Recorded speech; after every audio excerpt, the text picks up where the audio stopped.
Halo Tribuners, selamat sore dan apa kabar Anda? Senang sekali saya Putri kami kembali menyapa Anda di Ambon hari ini. Edisi Kamis 15 Januari 2026, di mana selama beberapa menit ke depan kami akan menghadirkan sejumlah informasi terbaru dari beberapa daerah di Maluku untuk Anda. Kita mulai dengan berita pertama. Sampah Kota Ambon kian mendesak, Polda Maluku terapkan 40 lubang biopori untuk kelola sampah organik. Masalah sampah di Kota Ambon terus menjadi perhatian publik dan dinilai semakin mendesak. Tingginya volume sampah harian, terbatasnya sistem pengelolaan, serta rendahnya kesadaran memilah sampah dari sumbernya membuat persoalan ini belum menemukan solusi jangka panjang. Kota Ambon yang terdiri dari 5 kecamatan, 20 kelurahan, 20 negeri, dan 10 desa menghasilkan volume sampah yang sangat signifikan. Berdasarkan data Dinas Lingkungan Hidup dan Persampahan atau DLHP Kota Ambon tahun 2024, setiap harinya Kota Ambon memproduksi sekitar 220 sampah. Angka ini menjadi tantangan besar bagi pemerintah daerah dalam menjaga kebersihan dan kesehatan lingkungan. Kondisi tersebut terlihat nyata di kawasan air besar atau Arbes, RT 012 RW 012 Desa Batu Merah, Kecamatan Sirimau. Tumpukan sampah di lokasi itu mencapai 134 ton dan harus ditangani secara khusus oleh DLHP Kota Ambon. Pada 12 hingga 13 Januari 2026, DLHP telah mengerahkan 18 dump truck untuk membersihkan kawasan tersebut. Di tengah persoalan sampah yang kian krusial tersebut, Polda Maluku telah mengambil langkah berbeda dengan menitikberatkan pada pencegahan dan pengelolaan sampah dari sumbernya. Sejak Irjen Pol Dadang Hartanto menjabat sebagai Kapolda Maluku, isu kebersihan lingkungan mulai mendapat perhatian serius di internal kepolisian. Kabid Humas Polda Maluku Kombes Pol Rosita Umasugi menjelaskan bahwa Kapolda telah memerintahkan pembangunan lubang biopori sejak Agustus 2025. Hingga kini sebanyak 16 lubang biopori telah dibangun di lingkungan markas Polda Maluku dan 24 lubang biopori di asrama polisi Tantui. Selain pembangunan biopori, Kapolda Maluku juga memerintahkan setiap satuan kerja dan ruangan di lingkungan Polda Maluku untuk melakukan pemilahan sampah. Sampah organik dan anorganik, khususnya sampah plastik, harus dipisahkan sejak dari sumbernya. Dengan sistem tersebut, sampah yang dibuang ke tempat penampungan sementara hanya berupa sampah plastik yang masih bisa didaur ulang.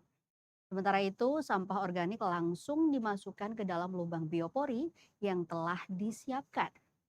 Penerapan biopori tidak hanya dilakukan di Mapolda Maluku, tetapi juga di lingkungan asrama polisi di Tantui. Langkah ini dimaksudkan agar kesadaran menjaga kebersihan lingkungan tidak hanya terbatas di tempat kerja, tetapi juga menjadi kebiasaan di lingkungan tempat tinggal anggota Polri. Kedepan program biopori ini direncanakan menjadi program bersama yang akan diimplementasikan oleh Polres jajaran di wilayah Maluku. Namun untuk saat ini Polda Maluku dijadikan sebagai percontohan sebelum diterapkan secara lebih luas. Langkah yang diambil Polda Maluku ini diharapkan dapat menginspirasi instansi lain di Kota Ambon untuk turut mengambil peran aktif. Dengan keterlibatan seluruh pihak, penanganan sampah tidak lagi hanya dibebankan kepada pemerintah Kota Ambon, tetapi menjadi tanggung jawab bersama demi lingkungan yang bersih dan sehat. Sebagai informasi Tribuners, biopori atau lengkapnya lubang resapan biopori atau LRB adalah lubang silindris yang dibuat secara vertikal ke dalam tanah. Teknologi sederhana ini dirancang untuk meningkatkan daya resap air hujan ke dalam tanah sekaligus mengelola sampah organik. Istilah biopori sendiri merujuk pada pori-pori atau terowongan kecil di dalam tanah yang terbentuk secara alami oleh aktivitas organisme tanah seperti cacing, rayap, dan akar tanaman.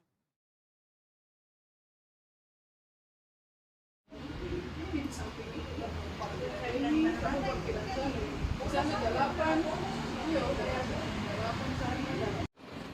harian atau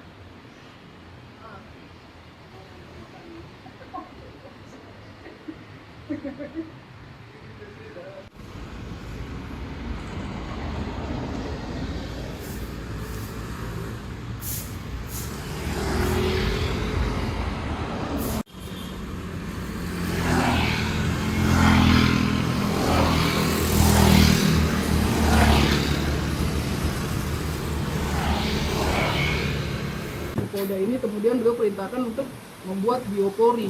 Biopori itu tujuannya adalah untuk menampung sampah-sampah organik yang bekas makanan dan sebagainya yang bisa terurai kembali, kemudian nanti akan dibuang ditampung di biopori tersebut. Kemudian kalau di ruangan-ruangan diperintahkan sebelum untuk menyiapkan sampah. Di situ ada 3 jenis tempat sampah, ada sampah kering, kemudian ada biopori, plastik. Jadi nanti yang dibuang di tempat sampah umum adalah sampah-sampah yang plastik yang nantinya tentunya akan dibuang di tempat sampah di penampungan akhir dan bisa didaur ulang kembali. Jadi itu juga bukan hanya di Polda tapi juga di asrama-asrama kepolisian. Saat ini contohnya di asrama Tentu itu juga sudah diterapkan. Artinya beliau mengajak untuk sama-sama kita menjaga lingkungan, karena kalau membuang sampah-sampah plastik kan lebih bisa didaur ulang, sementara kalau biopori, sampah-sampah makanan yang tidak diolah, dia akan menimbulkan bau dan mungkin bisa menjadi sumber penyakit dari lingkungan tersebut. Jadi itu mungkin salah satu program beliau untuk menjaga lingkungan di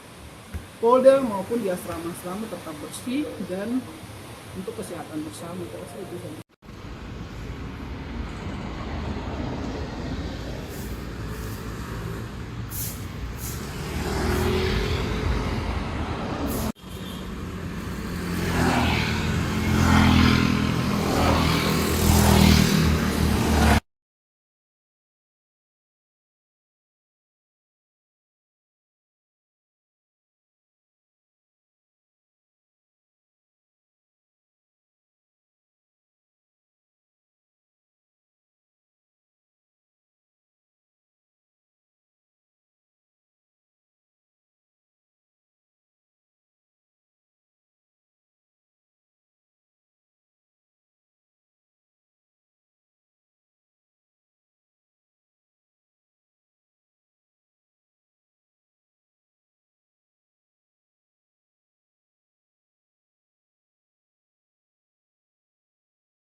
Informasi lainnya Tribuners, laporan dugaan intimidasi terdakwa oleh oknum jaksa Kejari KKT dalam proses.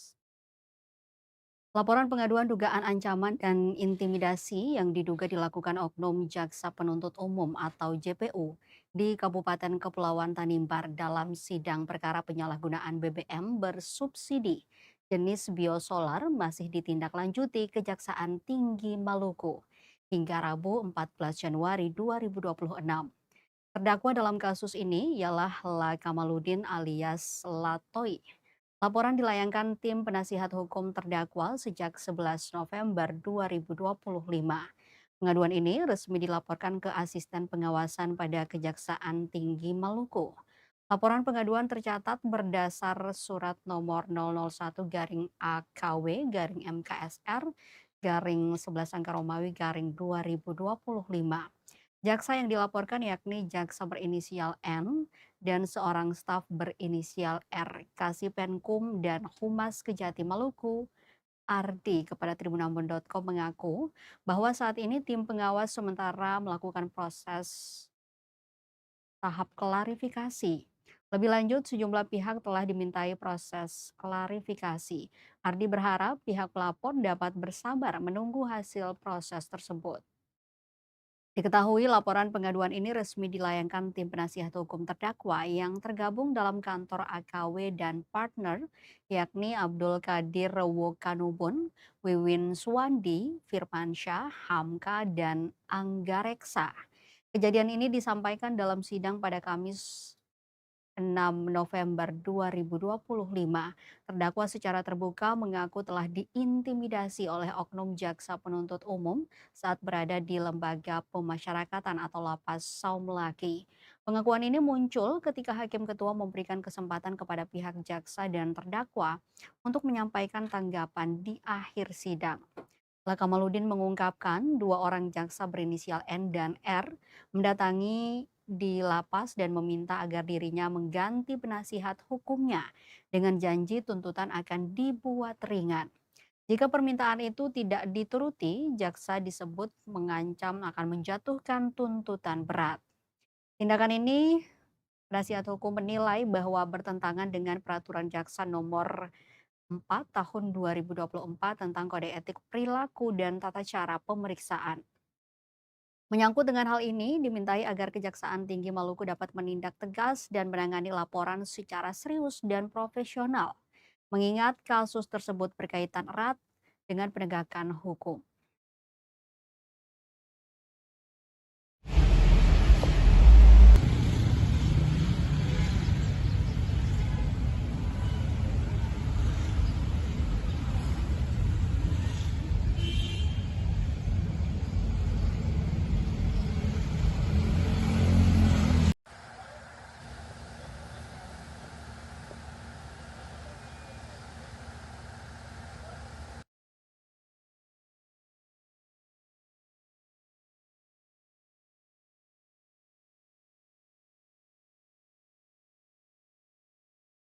Saatnya kita ke Maluku Tengah, Tribuners. Musim panen 2 padi di Seram Utara, produksi gabah diperkirakan capai 22.564 ton.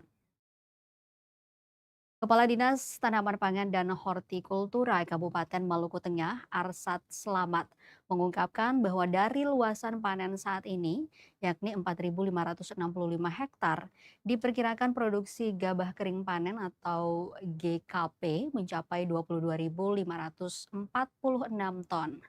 Namun sayangnya ribuan ton gabah hasil panen petani saat ini belum dapat diserap oleh Perum Bulog. Kondisi ini dikarenakan Bulog masih menunggu instruksi Presiden atau Inpres terkait penetapan harga beli gabah.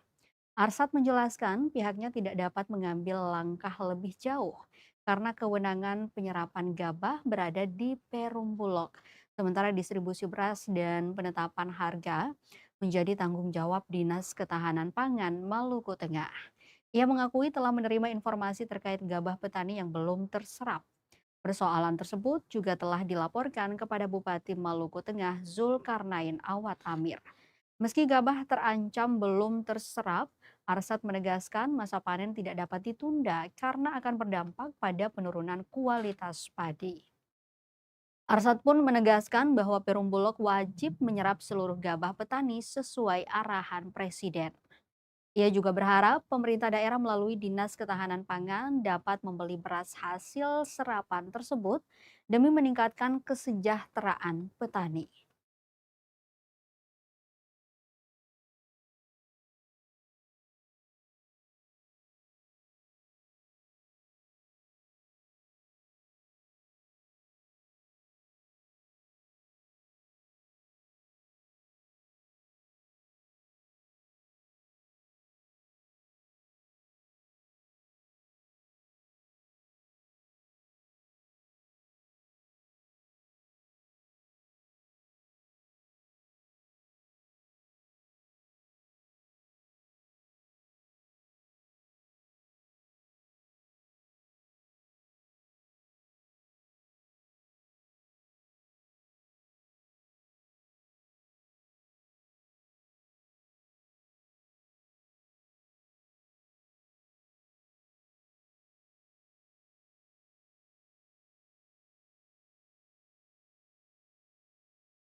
Pembelian gabah pending, DPRD Malteng dorong Pemda optimalkan pabrik penggilingan padi.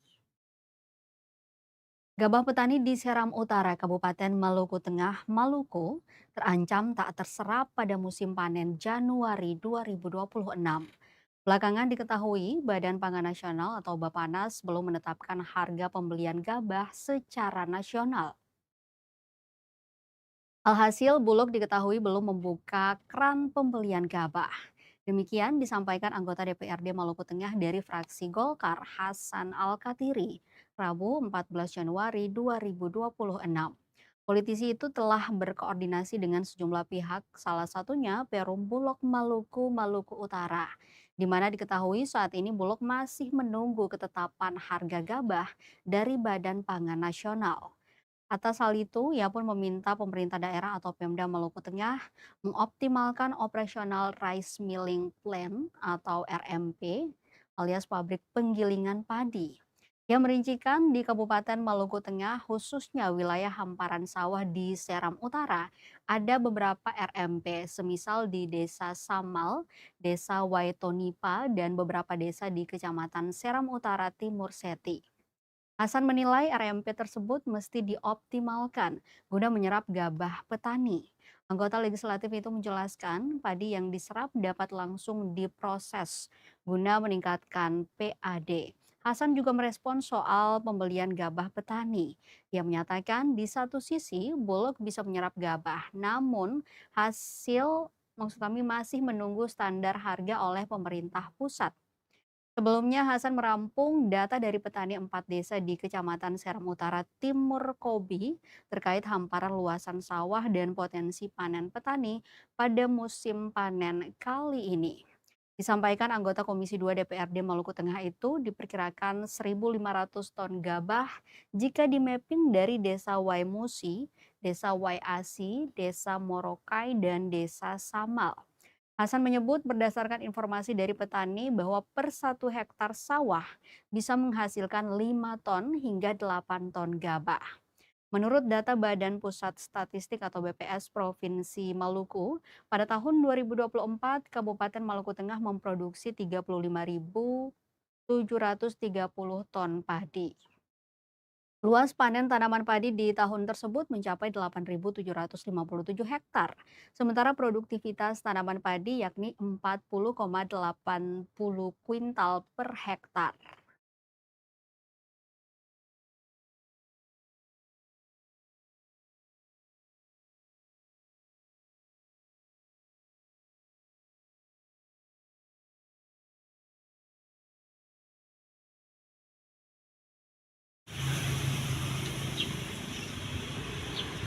Gedung Dewan yang terhormat.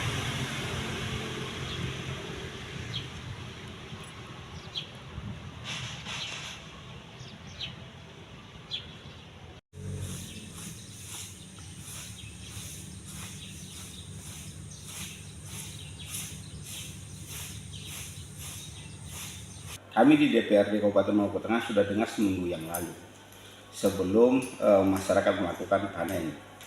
Kan ada 4 negeri yang total keseluruhannya bisa dihitung itu 1.500 ton.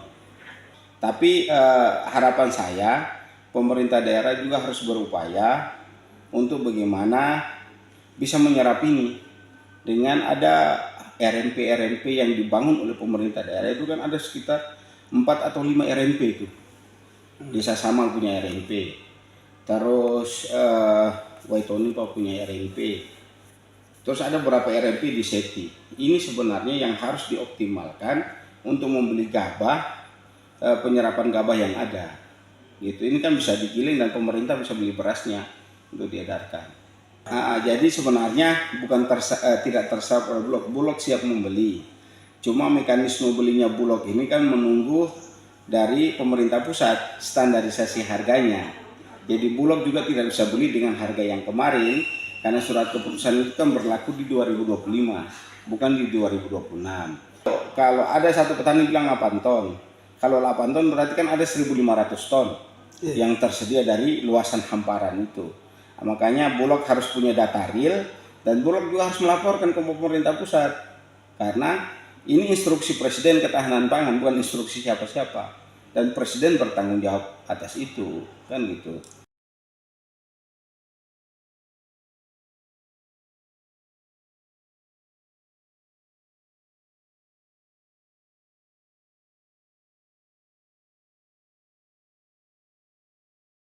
Dari Maluku Tengah kita ke SBT Tribuners, gaji tertunggak, pekerja PT Kalres desak DPRD SBT panggil manajemen perusahaan. Puluhan pekerja yang tergabung dalam Serikat Pekerja PT Kalres Petroleum mendatangi kantor Dewan Perwakilan Rakyat Daerah atau DPRD Kabupaten Seram Bagian Timur atau SBT, Rabu 14 Januari 2026. Kedatangan mereka untuk menuntut penyelesaian tunggakan gaji yang belum dibayarkan selama berbulan-bulan oleh perusahaan tempat mereka bekerja. Dalam rapat dengar pendapat bersama pimpinan dan anggota DPRD SBT, para pekerja menegaskan bahwa persoalan yang mereka alami saat ini sudah masuk kategori pelanggaran serius terhadap hak-hak tenaga kerja. Ia menyebut DPRD sebenarnya memiliki fungsi pengawasan yang diatur dalam undang-undang, termasuk dalam persoalan ketenaga kerjaan. Namun demikian, ia mengakui terdapat tahapan hukum yang harus dilewati, sehingga masalah ini dapat menemui titik terang. Ia menegaskan tuntutan pekerja pada prinsipnya meminta sinkronisasi antara langkah DPRD dan proses mediasi ketenaga kerjaan. Ia mengungkapkan para pekerja telah menahan diri selama berbulan-bulan, meski berada dalam kondisi ekonomi yang sangat sulit. Meski demikian, para pekerja memilih tetap menjaga stabilitas daerah dan tidak melakukan tindakan anarkis. Perwakilan Serikat Pekerja juga meminta DPRD segera mengirimkan surat pemanggilan resmi kepada manajemen perusahaan di Jakarta. Langkah tersebut dinilai penting agar proses mediasi tripartit bisa segera dilaksanakan. Ia juga menyoroti kondisi sosial para pekerja yang semakin terpuruk menjelang bulan suci Ramadan.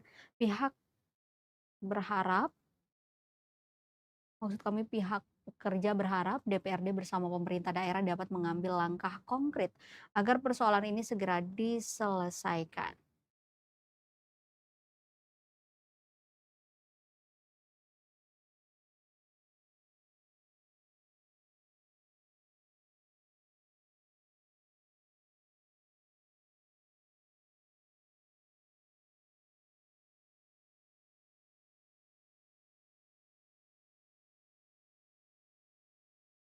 Kita ke berita terakhir Tribuners, sikapi tunggakan gaji pekerja. DPRD SBT segera panggil manajemen PT Karles hingga SKK Migas.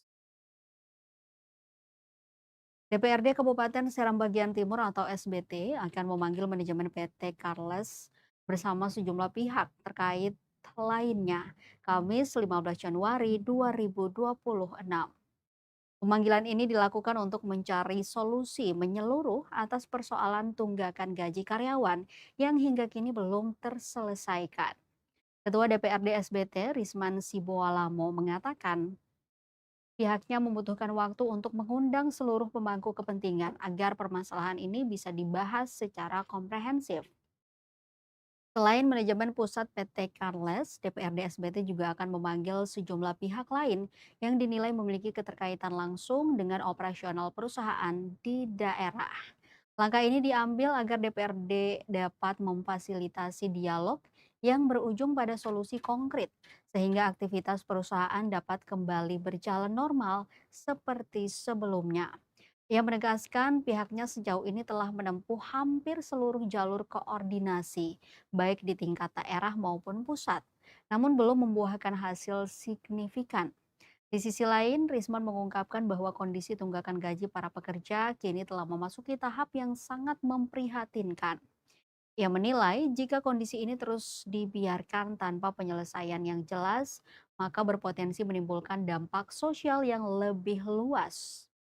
Meski demikian, pihaknya tetap mengapresiasi sikap para pekerja yang hingga kini masih menempuh jalur dialog dan koordinasi, meskipun hak mereka belum dipenuhi selama berbulan-bulan.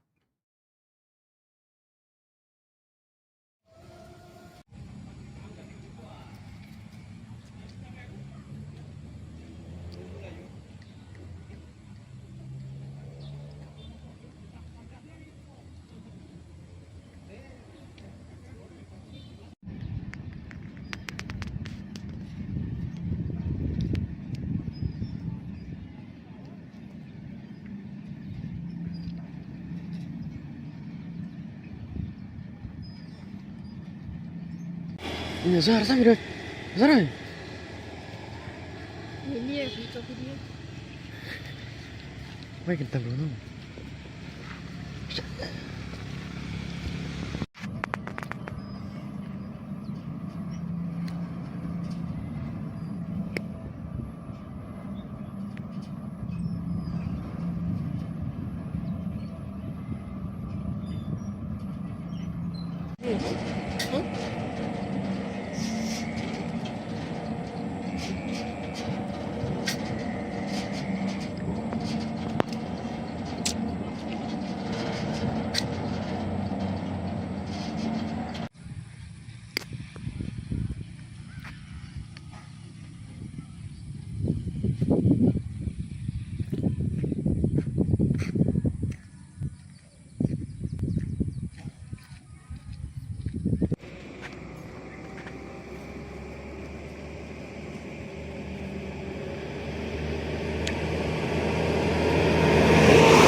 Olehnya itu, kami meminta waktu dari teman-teman karyawan Kares untuk kita mengundang manajemen Kares di Jakarta, para duta dan pemerintah yang ada di Bula. Sekaligus SKK Migas Papua dan Maluku Utara dan OPD terkait. Baik itu Nakertras maupun PTSP ya, kita undang PTSP supaya kita bisa mencari solusi. Kira-kira apa yang harus kita laksanakan supaya Kares ini dia bisa berjalan dengan baik, berjalan seperti awalnya, hak-hak karyawan bisa dibayarkan dan semua aktivitas mereka bisa berjalan normal seperti semula. Nah, apresiasi yang harus kami sampaikan kepada karyawan Kares ini luar biasa. Bayangkan sampai dengan 6 bulan, 8 bulan gaji, masuk 8 bulan gaji ini mereka belum dibayar, tetapi mereka masih sifatnya berkoordinasi terus. Nah, tetapi harus kita ingat bahwa kesabaran orang itu pasti ada batasnya. Jangan sampai mereka melakukan hal-hal yang tidak kita inginkan.